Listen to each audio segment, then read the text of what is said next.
আমি কি কারো পাকা ধানত মই দিছি কদিনই পাকা ধানত মই দিলে তা হলো হেনি যে মানুষ আমাকে কিছু করবে আমি সহ্য করবো পাকা ধানত মই দেয়নি কিচ্ছু দেয়নি মানুষ খালি সবসময় আমার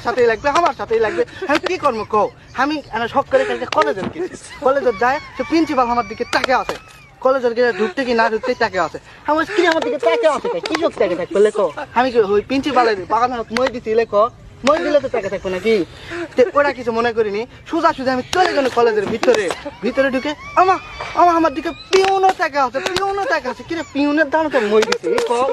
পিউনের দানা তো মই দেয়নি তাইলো পিউনের দানা তো মই দেয়নি প্রিন্সিপালের দানা তো মই দেয়নি তাহলে তাকে আছে কেন তাকে আছে কৃষক আমার দিকে তাকে থাকা লাগে কৃষক যাই হোক ভিতরে গেছি কলেজের ভিতরে যায় তিনটা ছুরি আমার দিকে হা করে টাকা আছে আমিও কি পাকা ধান মই দিছি না হলে অবশ্যই আমার দিকে ক্রাশ খাচ্ছে ক্লাস না খেলে কি টাকা থাকতে হলে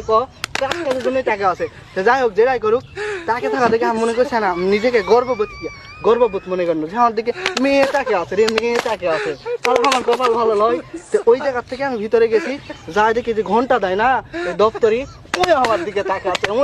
ওই তাকে থাকতে দেখতে আমি খেয়াল করলো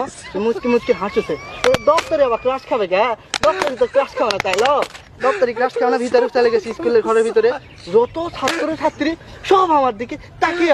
আছে কি রে তাকিয়ে আছে কে আমার দিকে তাকিয়ে থাকবে কৃষক আমার দিকে তাকিয়ে থাকছে অবশ্যই কোনো কারণ আছে কারণ ছাড়া তো জীবনে তাকিয়ে থাকবে না এই তাকিয়ে থাকা দেখে আমি স্কুলের ঘরের ভিতর থেকে বার হয়েছি টয়লেটের যায় আমি বসবা লাগবো এই সময় তাকে দেখি কেউ আমার দিকে তার ক্লাস খায়নি আমার ছেলে প্যান্টের চেন খোলা আসলো আমি বুঝিনি কেউ আমার মান সম্মান সব শেষ আমি মনে করছিলাম সবাই আমার দিকে ক্লাস খাচ্ছে ক্লাস খায়নি কেউ সবাই চেন খোলা